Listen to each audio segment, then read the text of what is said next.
And welcome back. It's now time for today's NTD's Business Matters.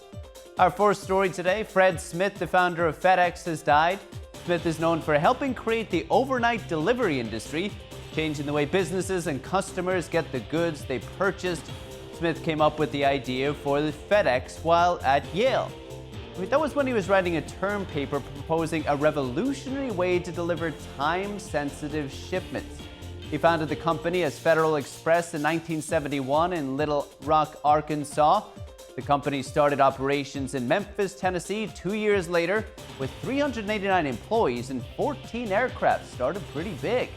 But it grew to a nearly $90 billion global shipping empire across 220 countries and territories. Smith was 80 years old.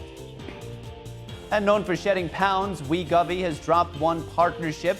Parent company Novo Nordisk has cut ties with the telehealth consultant company Hims & Hers.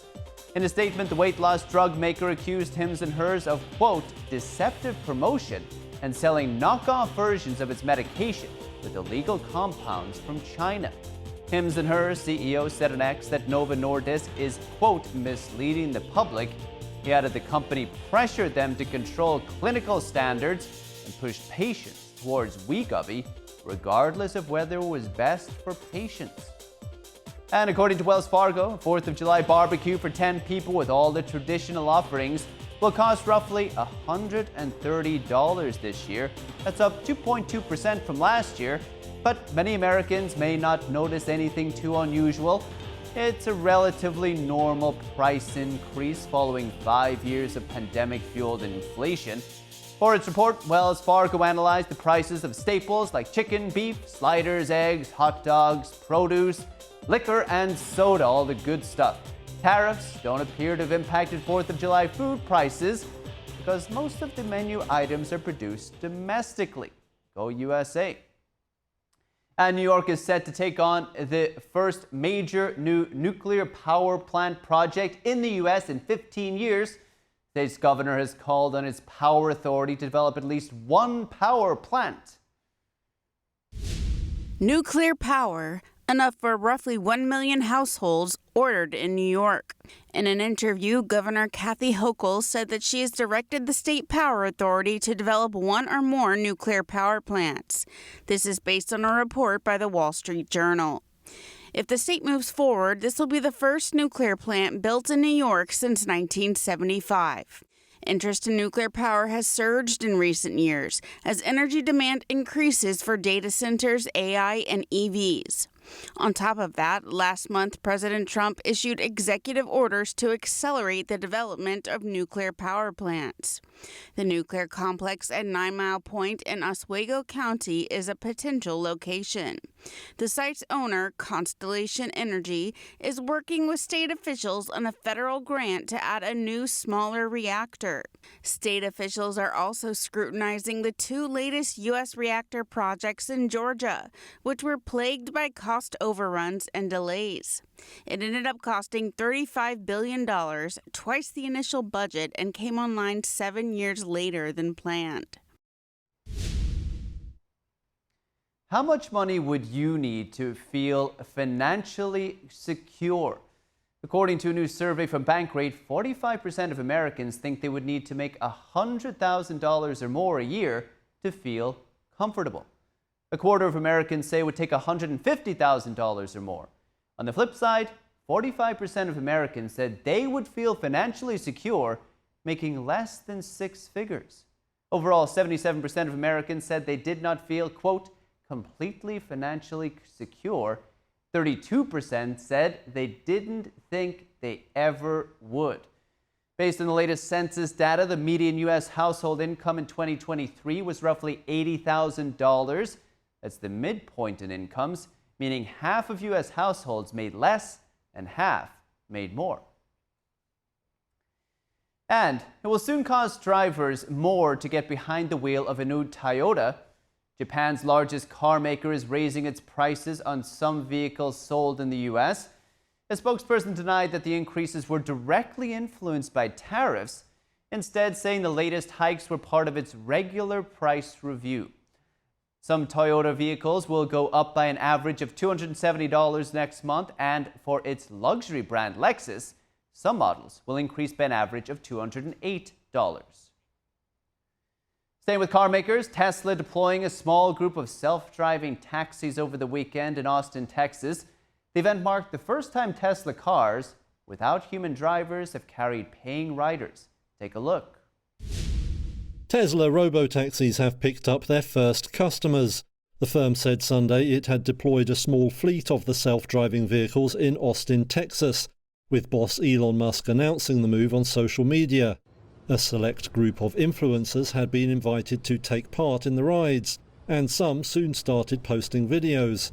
It marked the first time that Tesla cars have carried paying riders without a human driver. Musk says that's a business that is crucial to the company's future and called it the culmination of a decade of hard work. Tesla cars were spotted early Sunday in an Austin neighborhood called South Congress. Though they had no driver, they each had someone in the front passenger seat. The automaker says they are safety monitors, but it's unclear how much control they have over the cars. Musk says trips in the vehicles are being offered at a flat fee of $4.20, with the robotaxis confined to a limited zone. Even if the trial succeeds, experts say Tesla faces huge challenges scaling up in Austin and other cities. One estimated it could take years or decades for a full robotaxi industry to emerge. Musk says Tesla will be super paranoid about safety, avoiding bad weather and difficult intersections. The cars also won't carry children. Last week, Texas Governor Greg Abbott signed legislation requiring a state permit to operate self-driving vehicles. The new law takes effect from September 1st and signals that officials from both parties want the industry to proceed cautiously. Besides requiring permits, it obligates firms to explain how first responders can deal with their vehicles in an emergency. And it could soon be easier to get prior authorization for medical exams and procedures. The nation's major health insurers are vowing to scale back and improve the process. Prior authorization is when an insurer requires approval before it will cover a medical care or a prescription. Doctors say the practice has grown and led to frequent delays in care. Insurers argue that it's a safeguard against overuse and ensures patients get the right care. Now, United Healthcare, CVS Health's Athena, and dozens of other insurers are vowing to reduce the scope of claims subject to prior authorization. They also plan to standardize the electronic process by the end of the year. The insurers want to increase the number of real-time responses too, as well as ensure that there are medical reviews for any denied requests. And the new Internet ID is rolling out in China that is voluntary for now. For a country with one of the most intense surveillance systems, China is claiming it will offer more safety to its citizens. Anthony Sean Marshall explains why some experts say it might actually do the opposite. In China, mandatory identity checks have already made it near impossible to stay anonymous on the internet. But the Chinese Communist Party has found a way to make it even harder for the Chinese people. The regime is rolling out a more centralized process to submit personal information on social media apps and websites by issuing a virtual ID that can be used to log in across different social media apps rather than separate checks for each platform.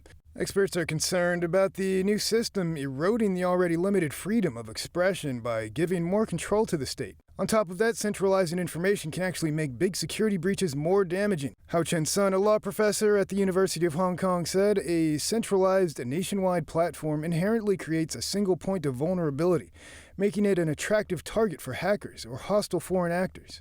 Government data breaches have occurred around the world. One notable incident in China involved a police database containing the personal information of 1 billion citizens, which was leaked online in 2022.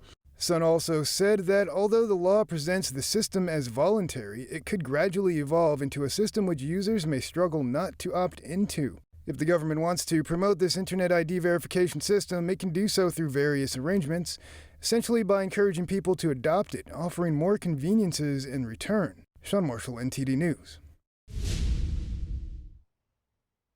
And $400 million of Trump media stock will be pulled from the public. The president's media company plans to buy back much of its stock. Shares of Trump Media and Technology Group, which operates Truth Social, have lost about 45% of their value this year. President Trump was the company's largest stakeholder with about 114 million shares, which he transferred to a trust after winning last year's election. Trump Media said the acquisition of shares will improve its financial flexibility, plans to retire the shares after they are purchased. And conflict in the Middle East is affecting air travel. Flight tracking website FlightRadar24 showed empty space over Iran, Iraq, Syria, and Israel as commercial airlines suspend some Middle East flights. Here are the details. Airlines around the world on Monday were deciding how long to pause flights to the Middle East after the U.S. struck Iran over the weekend. Singapore Airlines, Air France-KLM, and British Airways have all cancelled flights to destinations such as Dubai, Riyadh, and Doha. During the Russia-Ukraine war, both of those countries' airspaces were closed to most international flights. This forced airlines to find new routes between Europe and Asia, making Middle East routes key for airlines. But now, data from flight tracking website FlightRadar24 shows that early Monday, hardly any planes were flying over Iran, Iraq, Syria, or Israel. Missile and drone attacks in more conflict areas are making flying riskier. Safe Airspace, a group that monitors flight risks, warned Sunday that the weekend U.S. strikes on Iran could increase risks for American carriers in the region. Ahead of the strikes, American Airlines suspended flights to Qatar, while United Airlines did the same for Dubai. However, Israel is increasing flights to help stranded travelers at home and abroad. The country's airports authority says 24 rescue flights will arrive Monday, each limited to 50 passengers. Israeli airline El Al said on Sunday that it got about 25,000 requests to leave Israel in one day. And fresh dog food is being added to General Mills' product line. Is introducing a fresh version of its Blue Buffalo pet food for dogs. The company projects the fresh pet food segment will grow by more than 3 times over the next decade to $10 billion. The president of its North America pet business segment, Liz Mascalo, said more people are treating pets like members of the family. Mascalo said pet parents want their pets' food to look more like human food. That's all the news for today. Let's take a look at how things went down on Wall Street. S&P 500 up about 1% today. Dow Jones also in the green, up about 0.9%. And the Nasdaq, good day as well, up about 0.9% today. So all green on Wall Street, despite everything that's happening in the Middle East. And still to come,